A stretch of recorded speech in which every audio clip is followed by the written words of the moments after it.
눈에 핏발이 서도록. 다리에 피가 쏠리도록.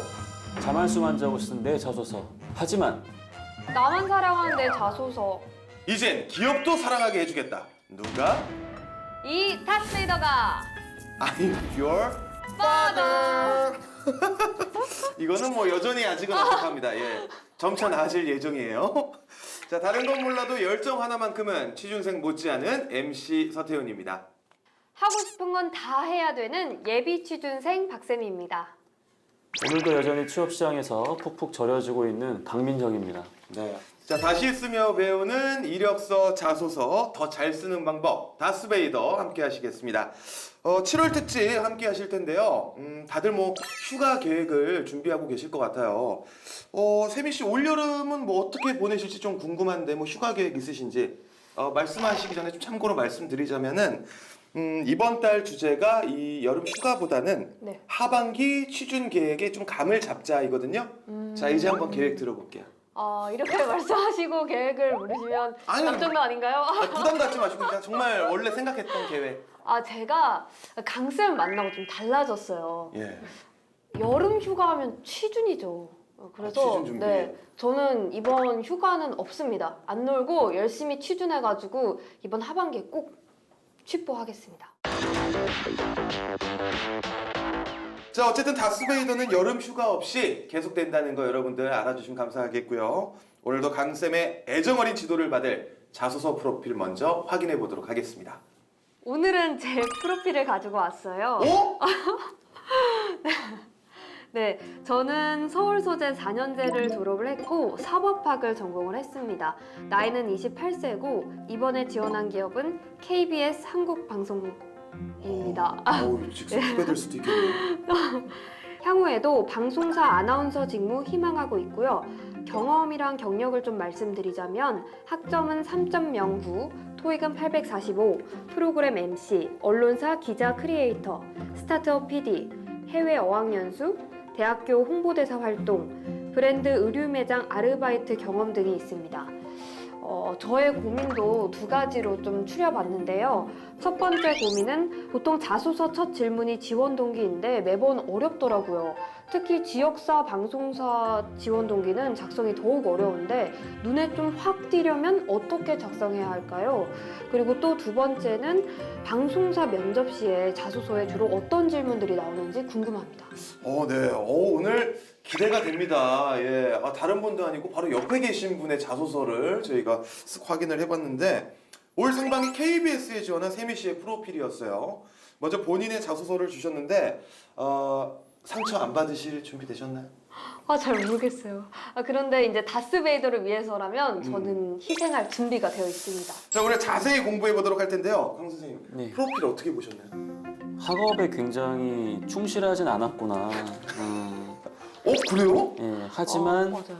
그래도 이제 경험에 어떠한 관심 그리고 이제 경험을 통해서 성장하는 그런 모습들이 이제 이력에서 잘 드러난 것 같고요.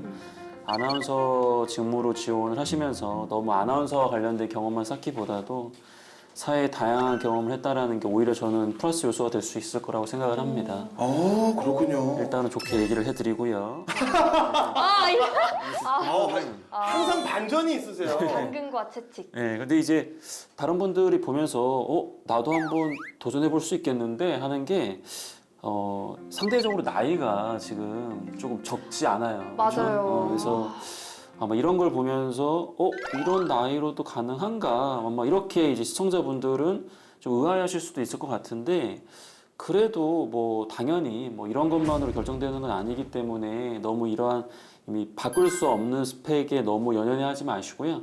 세미 씨처럼 이런 꾸준한 노력을 통해서 한번 본인이 원하는 것들을 도전해 보시고 또 거기에 대한 또 과감한 그리고 좀 의연한 그 책임을 자기 인생에 책임을 져야 되는 어떤 그런 것들도 좀 감수해야 되지 않을까 동시에 이렇게 말씀을 좀 드려야 될 것 같아요. 나이가 많다는 걸 되게 좋게 포장을 그러니까요.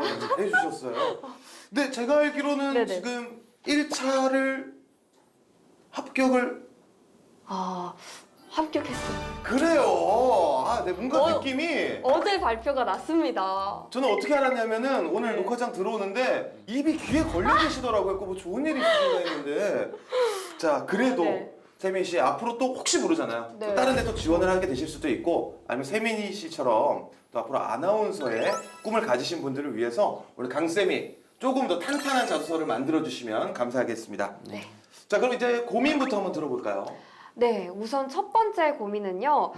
시작부터 어려운 지원 동기에 관한 질문인데요. 특히 지역 방송사는 정보가 부족해서 이 지원 동기 작성이 굉장히 어려운데 어떻게 하면 눈에 확 띄는 지원 동기를 쓸 수 있을까요?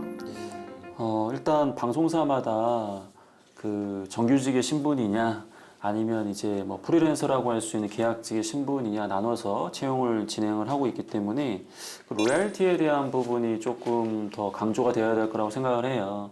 왜냐하면 다들 좀 상위 방송사나 상위 무대를 꿈꾸면서 단계적으로 밟아가는 그러한 형태로서 이 지역 방송국을 활용하는 또 그러한 일들이 있을 수 있거든요. 그걸 이제 지역 방송국에서 모르는 게 아니기 때문에 그러면은 그래도 최소한 우리 방송국에 대한 관심과 그래도 기간 내에 충실하게 우리 방송사에서 일을 하고자 하는 의지가 이 지원 동기에 들어가야 될 것 같거든요. 그러다 보면은 아무래도 그 지역 방송사마다 약간의 그 색깔이 있잖아요. 있죠. 저희가 보면은 아무래도 그 지역 구성원들의 어떤 특징이나 연령대의 특징이나 아니면은 뭐 그 방송사의 어떤 철학이나 그런 거에 따라 가지고 약간씩 그 다른 그 분위기의 차이점을 캐치하시고 그런 차이점이 본인에게 오히려 더 부합이 되고 또 그런 부분들을 본인도 잘할 수 있다라는 거 그런 것들이 좀 더 어필이 됐을 때 아 우리 방송사는 궁합이 잘 맞겠구나 그런 걸 좀 어필할 수 있지 않을까 싶어요. 자, 그럼 오늘도 자소서를 보기 전에 먼저 취준생 통신 먼저 확인해 보도록 하겠습니다. 자, 우리 취준생 통신원 세미 씨 연결해 보도록 하겠습니다. 네. 철컥 띠띠띠 띠로 띠로 띠로 철컥 네, 취준생 통신원 박쌤입니다. 띠로 띠로 연결이 안 돼. 이제 됐네요. 네, 들리십니까? 예, 들린 말씀하세요. 네, 취준생 통신원 박쌤입니다. 오늘 가져온 소식은요, KBS 관련된 소식인데요. 최근 KBS가 수신료를 2,500원에서 3,800원으로 인상한다는 계획을 내놨습니다. 여기저기서 비판의 목소리가 나오고 있는데요. 우리 취준생들은 수신료 인상에 대해서 어떤 입장을 취해야 할까요? 약간 민감할 수 있는 질문인 것 같아요. 네. 여기서 얘기하는 취준생들은 KBS에 지원하는 취준생들 얘기하는 거야? 일반적인 취준생들을 얘기하는 거예요? 혹시 둘 다 말씀해 주실 수 있을까요? 두 가지 방향으로도 네. 가능합니까, 선생님? 예, 당연히 이제 좀 관점을 나눠서 이제 접근을 해줘야 될 것 같고요. 예. 사기업에서 질문을 받게 된다면은 네. 일단은 최대한의 어떤 기존의 자금 내에서 효율을 추구하는 게 맞다. 이런 관점으로 접근하시는 걸 좀 추천을 드리고 만약 공공기관에 또 지원하시는 분들이라면 네. 앞에서 얘기했던 것처럼 국가 정책을 어느 정도 수행하는 기관이기 때문에 분명히 불필요한 부분이 있고 불가피성이 있고 네. 그리고 이러한 부분에 맞춰가지고 아까 얘기했던 것처럼 좀 더 국민들에게 좀 공감할 수 있는 소통을 좀 강화한다라는 측면에서 약간 좀 더 이제 KBS적인 측면에서 접근하시는 것이 더 안전한 방법이 될 수 있을 거라고 생각을 합니다. 예. 역시 진짜 우리, 많이 배웠어요. 강쌤께서 굉장히 세부적으로 약간 분야별로 네. 기가 막히게 설명을 잘해주셨던 것 같아요. 네. 혹시 또 다른 질문도 있을까요? 네, 있습니다.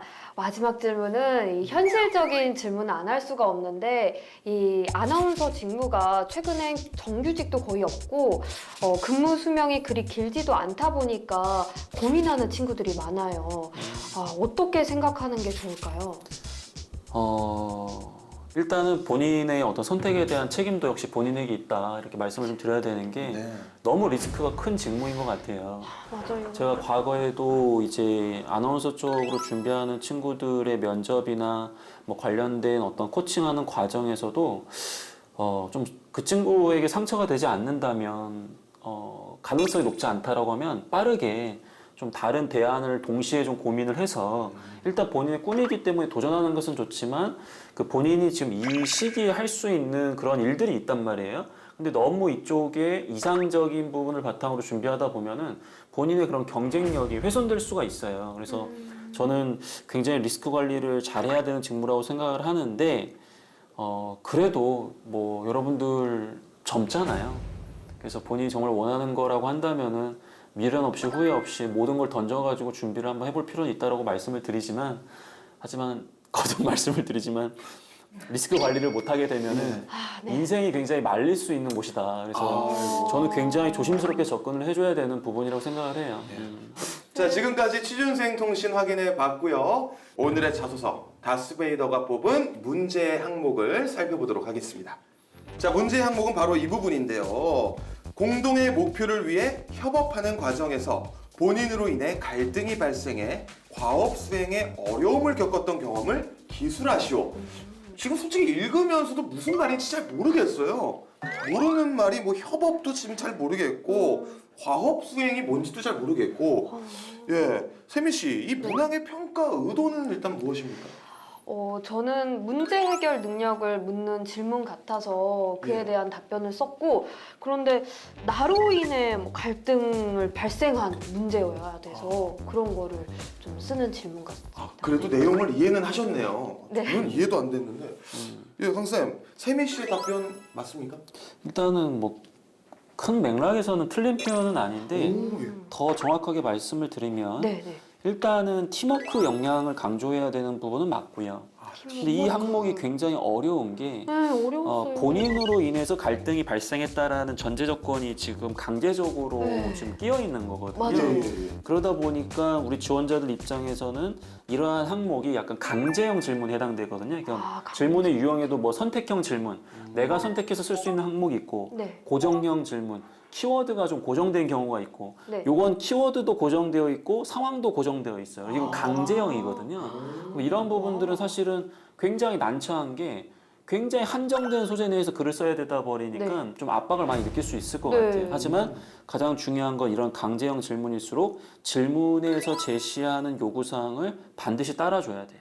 자, 지금 첨삭을 한번 해볼 텐데요. 총 2개의 문단입니다. 첫 번째 문단 첨삭해 주실까요? 네.